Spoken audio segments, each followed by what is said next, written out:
What's up? Blacks and Be Raging here, and today I'm coming at you with an informational video. That's right, Blacks and Informationals. Alright, so now in this video, I know people might think it's a little late, but let me just put something out there for those people who don't know yet, or for people who are just getting on Division 2 wave in year 2. Just letting you know how the new gear system, or gear 2.0, works. So anyway, let's get straight into it. So basically, with the previous system, it was really, so the train just gonna like pass by when I'm trying to like do the video. Like, that's wild disrespectful, and you ain't shit for that. But anyway, right, back to what I was saying. So the older system was a little it was a little bit complicated, at least for me, but I still was able to learn it. And plus, it was kind of, so basically now what you have is that each piece of gear, as you can see, they have a core attribute and they have regular attributes. So these are just gear sets. As you can see, they did add in the Striker's gear set, and basically the as far as the gear set pieces go, they only tend to have tend to have the core attribute, and then like one other regular attribute, as you can see here as I'm going through all the green sets. So I'm gonna go to the recalibration station, and that's gonna help out in explaining this. So here's your overview. Keep in mind, you do see like level 31 to 40, and then you have 0 to 30. That's basically because there's 2 tiers, but for right now I'm going to be covering endgame stuff, because for those of you who get the Warlord DLC, it's going to boost you to level 30, so you're basically starting at level 31 technically, whichever way you want to put it. So we're going to do 31 to 40. So as you can see here in your library for recalibration, like I said, you got your attributes and then you got your core attributes. Let's start with core attributes. So in core attributes, basically, if you're within that bracket of 31 to 40, these are the max rolls that you can get in terms of each core attribute. So if it's a perfect roll for weapon damage, it's going to be 15%. Skill tier, whatever tier, it's always going to be 1. Whether you're in 0 to 30 or 31 to 40, the max skill tier will always be 1. For armor, it's going to be a max of 170,000, which I do have a piece that is. So yeah, so basically you have to make the sacrifice of whether you want weapon damage, do you want strong skills, really strong skills, or do you want that extra survivability with your armor. So for core attributes, these are basically gonna be your attributes. So I think it's 4 per, yeah, so it's 4 per class. So you have 4 for damage. So you have weapon handling, which is like aim down, sight speed, and all that stuff, like weapon swap. Critical hit chance, which increases the chance of course, you getting a critical hit. Weapon handling, as you can see, max 14%. Critical hit chance, 6%. Critical hit damage, which is max 12%. Basically, obviously, the damage of the critical hit, how strong it's going to be.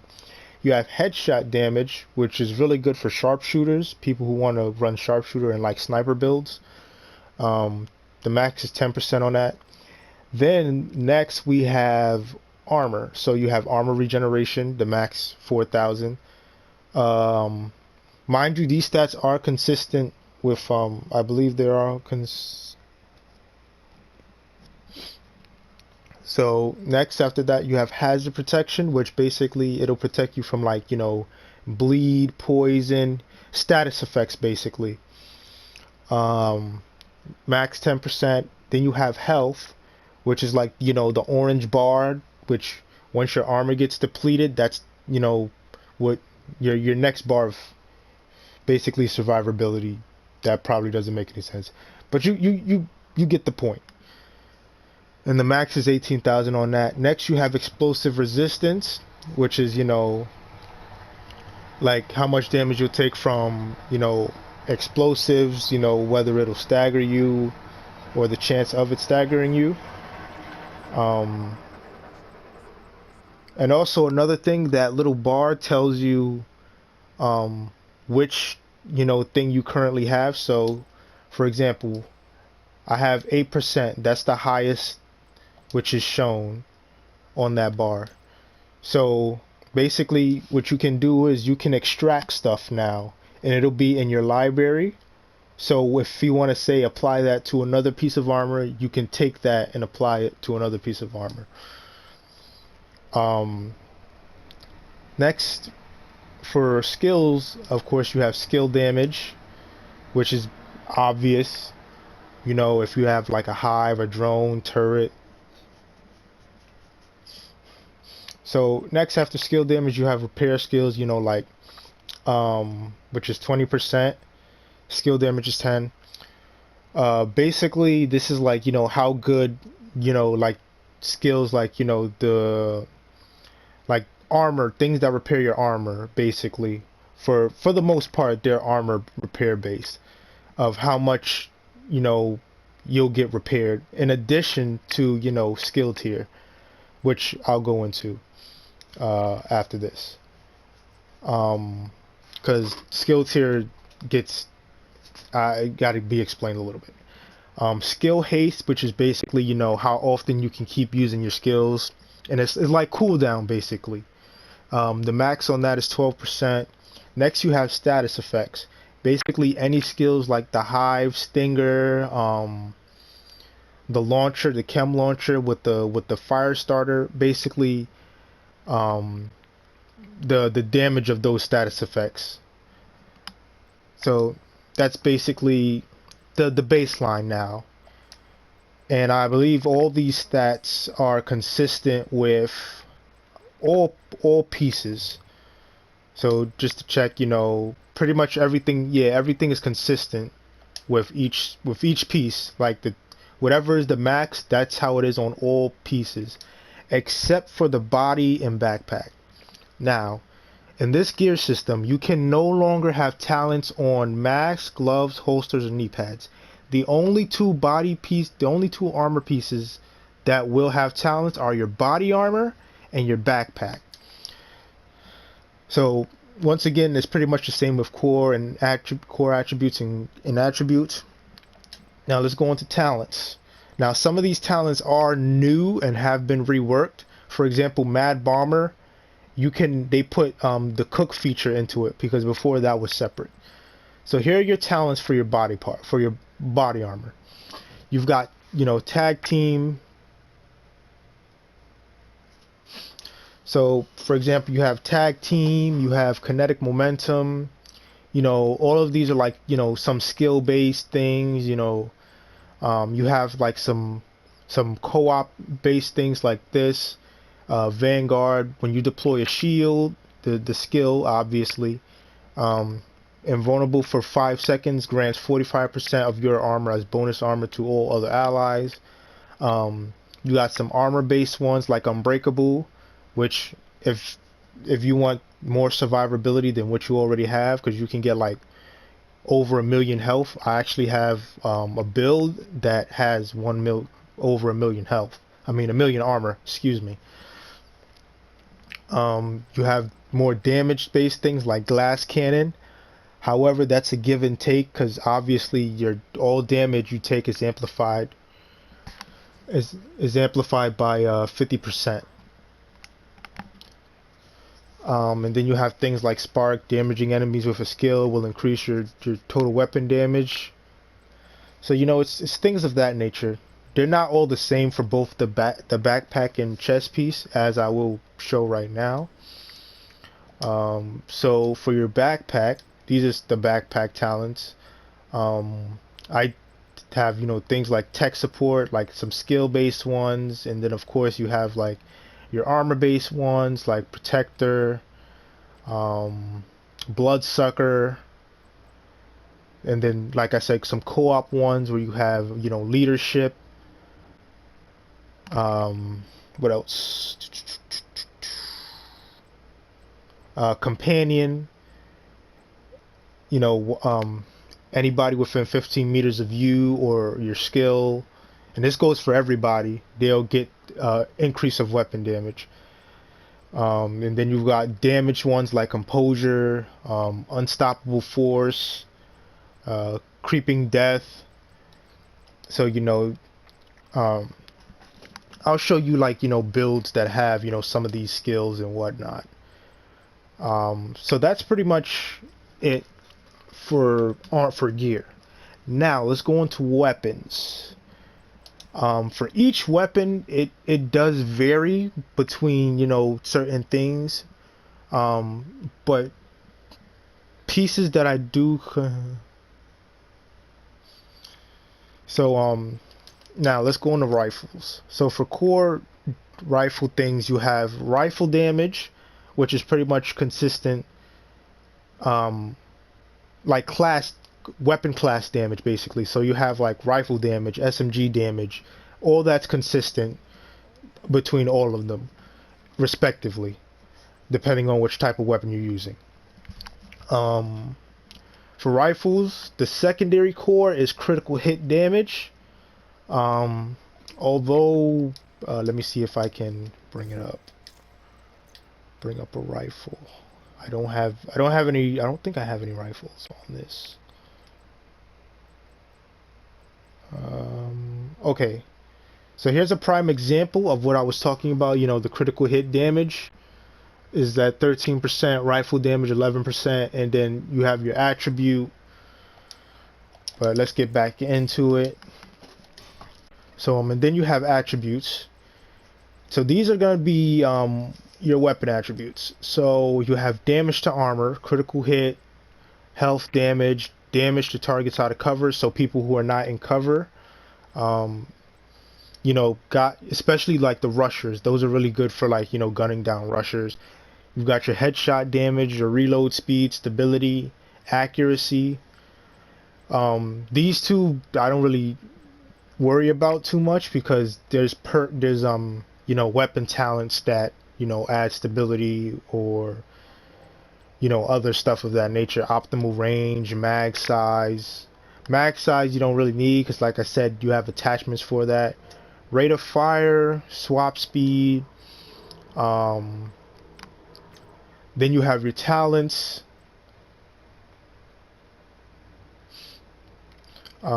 Then on this side, you know, you've got like your other talents and whatnot. And of course, some of these like are good for certain weapon types. So like for example, close and personal is really good for SMGs and shotguns. Um, Things that apply like, you know, status effects are good on any, as far as I'm concerned. Um, and then you have things like rifleman and lucky shot, which are really good on rifles and marksman rifles. Next up is assault rifles. Of course, everything pretty much the same except for certain ones like nearsighted, measured, overflowing, on empty, and you know, like some of the talents will be different depending on the class of weapon, and I'll get into like talents on a different video. Um, Next, marksman rifles, of course, like I said, they're pretty much, they have some of their own unique weapon talents. And then here, of course, you have pretty much the same attributes. For marksman rifles, you have headshot damage as, you know, that other core attribute other than marksman rifle damage. Okay, assault rifles have, you know, health damage, so they're really good for knocking down health. and it's always good to the in terms of my example. In terms of my opinion, it's always good to try to look for something with both health and arm and damage to armor, because that's usually the best that you can go for, especially on higher difficulties where everybody just has a ton of armor. Next is shotguns for core attributes. Shotguns have the damage to armor core attribute other than shotgun damage. So if you're looking for something to knock down armor, get a shotgun. Of course, you're gonna want optimal range, just so you can get that extra little distance, that extra distancing. Um, you know, and then of course you have your talents, and some of them, each class has some unique, like each class has their base talents, and then all of them have like a couple unique ones. uh so for SMGs, like I said, SMG damage, the core attribute. The other one is critical hit chance. And then pretty much the same thing in terms of attributes. And then you have your you know your talents. Next is LMGs, of course, like I said, the damage. And then you have so next is pistols. Pistols pretty much just have pistol damage. And then, like I said, attributes, same thing. Talents, of course, you have your uniques. And that's pretty much it as far as Gear 2.0 goes. Now, to give you some examples of like how you would build like certain things. As you can see here, I have this is the build that I mostly use, because I do tend to veer towards skill builds. So as you can see, my skill tier, let me go into that real quick.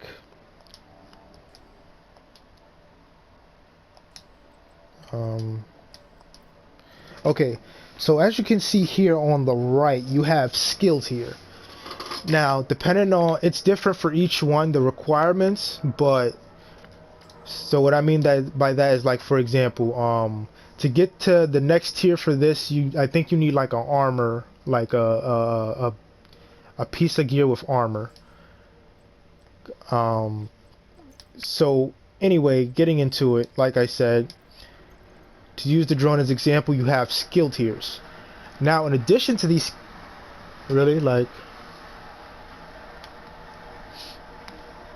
so as you can see, skill tier 1, you get the 20% and the 70% health. Tier 2, it goes up by 20, another 20, then you get more health for the skill.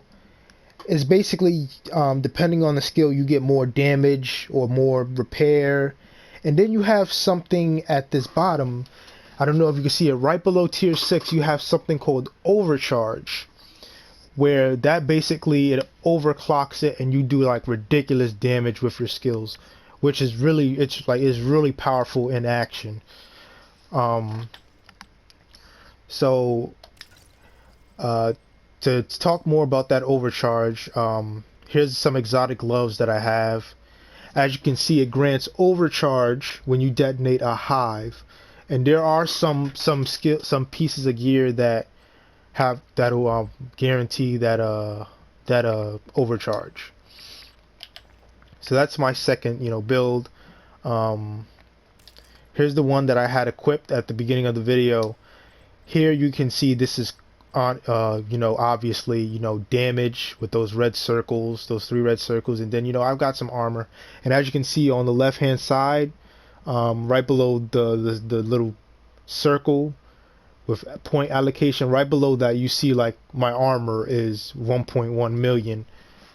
And I have a low skill tier, so for that damage in armor I had to sacrifice my skill tier. But even still, you can make up for this by having on like technician, so you'll have at least one skill tier with you. Um, so yeah, that's pretty how Gear 2.0 works, and just in a nutshell. Like I said, it involves more. It's more role based, basic. So yeah, that's pretty much the end of the video. And uh also another thing, I feel like there was something else I wanted to mention. What else did I want to mention? uh oh, right, just as another mention, when you get the Warlords of New York thing, just as a side note, when you start the DLC, you cannot come back to DC until you finish the DLC. It will not allow you to come back to DC. But when you do finish it, you're gonna get something called seasons. And basically these are like, it's kind of like Destiny, where you have like these special little events and whatnot. We just had one that passed for Target Neptune. So yeah, you can't go back to that. But the good thing is, for the rewards track, for this first season, the premium track is free for everybody. So everybody, whether you paid or not, um, you're gonna get the premium track, which is the bottom. The normal track for everybody is the top. However, from here going on, the next season that comes out, season 2, the premium track, it will have to be purchased. So good news, I recommend anybody who's getting on Division 2 and has the DLC, get on this now, because this is, as far as I'm concerned, the only season that will have the premium track free. So yeah, that's been it for Gear 2.0 explained. I will see y'all in the next video, and basically in that video I'll be going into more in depth with talents. Basically, talents that are good for whatever build you want to make. um Good, the weapon talents as well, those unique weapon talents that each um thing has, because like I said, this Gear 2.0 system focuses more on roles, where say there's like it's more on a real life side, and as in the army, where it's like you have like your weapons guy, your tech, I mean your medic, your combat engineer, where it's like do you want to be the skill guy, do you want to be the damage guy, do you want to be the guy with a bunch of armor just running into the fray and taking all the aggro and whatnot. So yeah, see y'all in the next video, and remember, rage out and peace out. And speaking of out, let me take a second, breathe it all in like The Rock, the people's champion. I'm out. Later.